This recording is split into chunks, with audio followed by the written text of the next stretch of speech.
Welcome at Zenzile Life, where we help you to be a happier, healthier you. I'm Dr. Rita van Rensburg, and today we're going to speak about things that mindfulness is not, and then afterwards define mindfulness.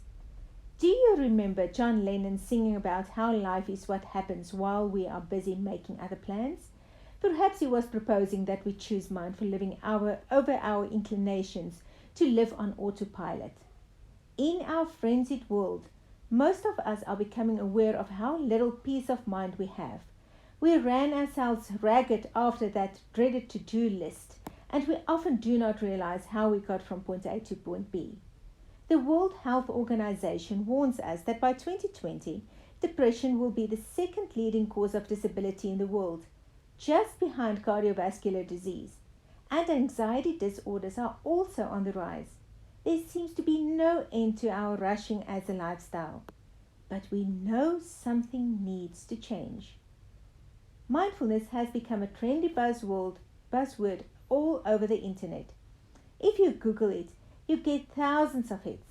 It's much more than a trend. It works to bring peace to our busy minds and lives.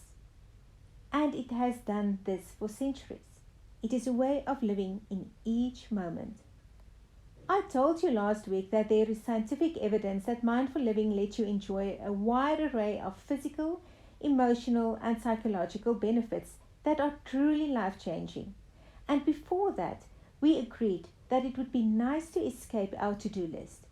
But I have not as yet defined mindfulness. Understanding what mindfulness is not, however, is as important as understanding what it is. And what mindfulness is not is misinterpreted to a great extent. I'd like to set the record straight before I dive into the definition of mindfulness. What mindfulness is not. It is not a religion.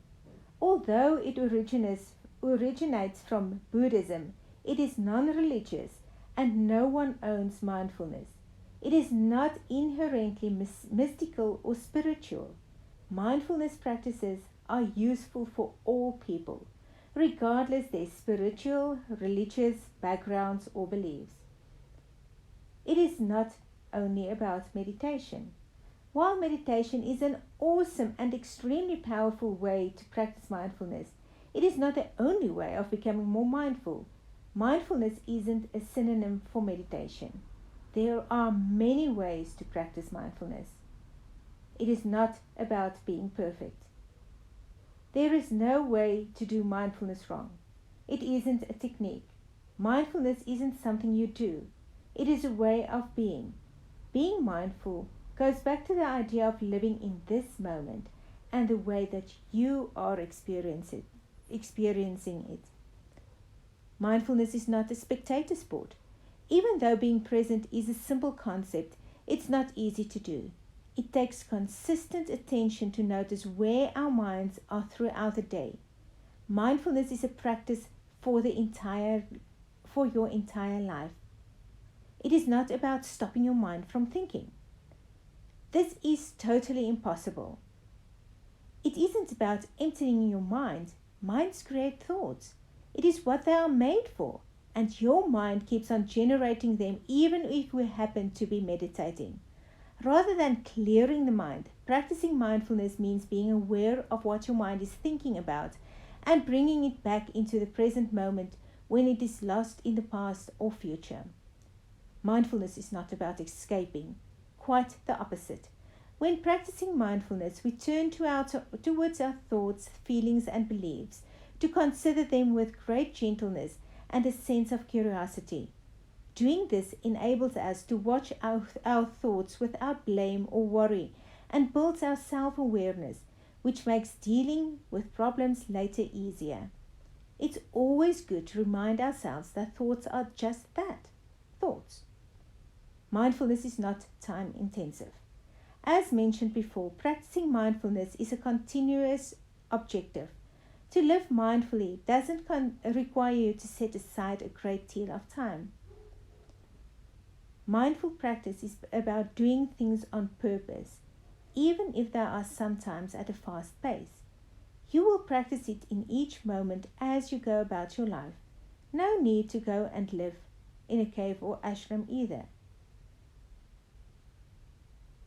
Mindfulness is not for certain people only. There is no certain type of person that finds it more helpful or easier to do. If you are breathing, you can practice being present. What is mindfulness then? Mindfulness is very simple.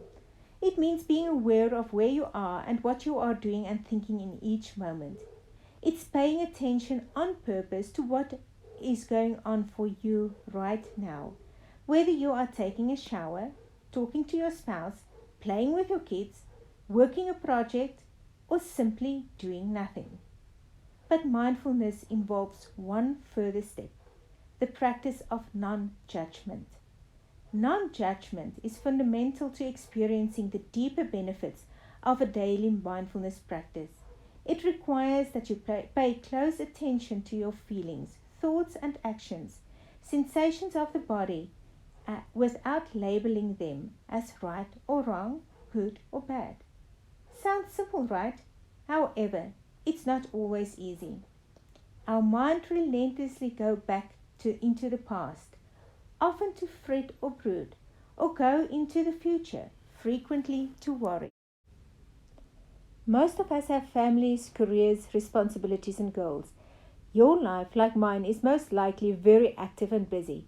By now you have developed several routines that will clash directly with the practice of mindfulness. In the time it took you to listen to that short paragraph, you may have thought about many things. What to make for dinner, that you need a dentist appointment, worrying about your bank balance, etc., etc. This type of stream consciousness thinking happens over and over all day long, and that is okay.